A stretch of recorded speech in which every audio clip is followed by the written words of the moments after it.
ভারতীয় গণমাধ্যমগুলো অপেক্ষায় ছিল বাংলাদেশে একটা বড় ধরনের গোলমাল হবে, তা নিয়ে নানা রকম বিশ্লেষণ করবে। যেমন গোপালগঞ্জের ঘটনা নিয়ে বেশ তারা এখন সরব হয়েছে। তবে একটা রিপোর্ট দেখলাম যে আওয়ামী লীগের শক্ত ঘাঁটি গোপালগঞ্জে ঝামেলার আগাম খবর থাকলেও নিরাপত্তায় ফাঁক কেন প্রশ্ন উঠেছে বাংলাদেশে। হ্যাঁ, এটা নিয়ে প্রশ্ন হচ্ছে যে গোপালগঞ্জটা একেবারেই সম্পূর্ণ বিচ্ছিন্ন এবং এটা বলা যায় ঘাঁটি মতো করেই রেখেছে। সারা বাংলাদেশের মোটামুটি পরিস্থিতি যখন নিয়ন্ত্রণে, কোথাও যখন মানে আওয়ামী লীগের নেতা কর্মীরা আক্রমণ করবে তেমন না, বরং তারা কোথাও সেখানে টিকে থাকতে পারছে না। হয়তো সারা বাংলাদেশের যত পলাতক আওয়ামী লীগের নেতা কর্মী আছে তারাই হয়তো ঘাঁটি বানিয়ে বসে আছে সেখানে। এই ব্যাপারটা সরকার গত এক বছরে নজর দেয়নি। মাঝে মধ্যে কিন্তু তারা জানান দিয়েছে তাদের শক্তি। সেনাবাহিনীর গাড়িতে আক্রমণ হয়েছে, গাড়ি পুড়িয়ে দিয়েছে, অফিসার আহত হয়েছে, স্বেচ্ছাসেবক দলের উপর হামলা হয়েছে, সেখানে 2 জন মারা গেছে। এইসব পরিস্থিতির প্রেক্ষিতে গোপালগঞ্জকে যেভাবে আরও বিশ্লেষণ করার দরকার ছিল, আরও যেভাবে অনুসন্ধান করার দরকার ছিল, তাকে বিশেষ একটা নজরদারির মধ্যে রাখার দরকার ছিল, সেটা রাখেনি।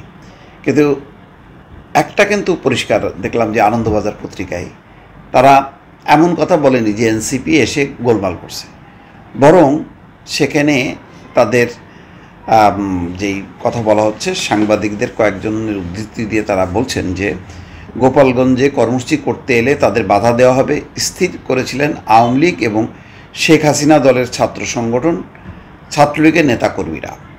এনসিপি নেতাদের মারধর এবং আটকে রাখারও পরিকল্পনা হয়েছিল।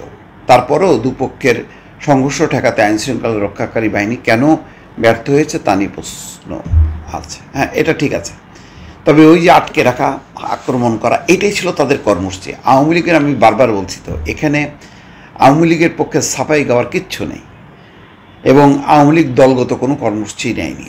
আওয়ামী লীগের ব্যানারে কিছু দুষ্কৃতিকারী তারা সংগঠিত হয়েছে, তারা ওই উস্কানি দিয়েছে। ওই যে মানে কি বলে, চাঁদে সাইদিকে দেখা গেছে, বগুড়ায় যেমন ঘটনা হয়েছিল, সাইদিকে চাঁদে দেখা গেছে, এই কথা বলে সংগঠিত করে যেমন পুলিশের উপর হামলা চালিয়ে পুলিশ হত্যা করা হয়েছিল, ঠিক এখানেও যে ওই এনসিপি আসতেছে, এনসিপি এসে বঙ্গবন্ধুর মাজার গুড়ায় দিবে, এই রকম ধোঁয়া তুলে তারা সারা উপজেলা থেকে লোকজন সংগঠিত করছে।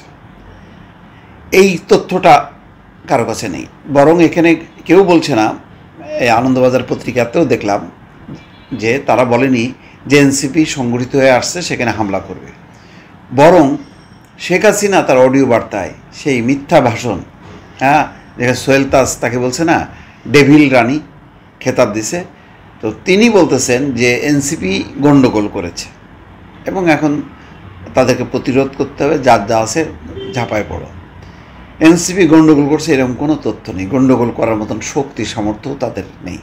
থাকলে হয়তো বলা যেত যে তারা তো এর আগে করছে, বহু জায়গায় তারা মব করছে, ভাঙচুর করছে, এখানে তারা সেই পরিস্থিতির মধ্যে নেই। তাদের এটা চ্যালেঞ্জ ছিল গোপালগঞ্জে ঢোকা, গোপালগঞ্জে বিরোধী কেউ ঢুকতে পারবে না এবং এটা হচ্ছে একদম অরক্ষিত ঘাঁটি, এই ধারণাটা ভাঙার তারা একটা মানে পণ করেছিল। সেইটা করতে যে তারা তাদের মতন করে সুশৃঙ্খলভাবেই একটা কর্মসূচি করেছে, যদিও নাম দিয়েছে মার্চ টু অথবা মার্চ ফর গোপালগঞ্জ, কিন্তু কর্মসূচিটা পুরো লাইভেই ছিল। তাদের সাথে সকল টেলিভিশনের যে লাইভ টিম ছিল তাদের কোথাও দেখা যায়নি যে এনসিপি নেতাকর্মীরা কোথাও ইট পাটকেল মেরেছে, বরং আক্রান্ত হওয়ার পর প্রথম দফায় যে সভা শুরু হবার আগেই মঞ্চে যখন ভাঙচুর চালালো তখন পুলিশকে নিয়ে তারা ধাওয়া করেছে, এইটুক, এর বাইরে আর কিচ্ছু না। কিন্তু তারপরও দেখেন এখানে বলা হচ্ছে যে প্রচার চালানো হয়েছিল গোপালগঞ্জের টুঙ্গিপাড়ায় শেখ মুজিবুর রহমানের সমাধিসৌধে হামলা চালানো হবে, গোপালগঞ্জ জেলার নাম বদলে দেওয়া হবে বলেও গুজব ছড়াই দেওয়া হয়।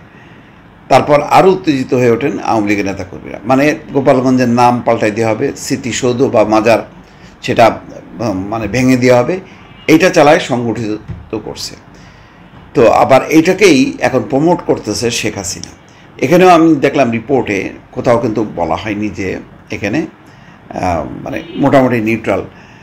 বরং একটা তথ্য বলা হচ্ছে যে যেখানে শেখ হাসিনার নেতাকর্মীরা দেশে এক প্রান্ত থেকে আরেক প্রান্তে পালিয়ে বেড়াচ্ছে, তখন তারা সেনাবাহিনীর উপর হামলা করছে, আইনশৃঙ্খলা বাহিনীর উপর হামলা করছে। ফলে দায়ী কারা, এটা কিন্তু পরিষ্কার। অন্তত আনন্দবাজারের পত্রিকাতেও কিন্তু এটাকে অস্বীকার করেনি। অথচ তারপরেও শেখ হাসিনা এটা মানতে নারাজ। সে এটাকেই ক্যাশ করার চেষ্টা করছে। দর্শক ভালো থাকবেন, আল্লাহ হাফেজ।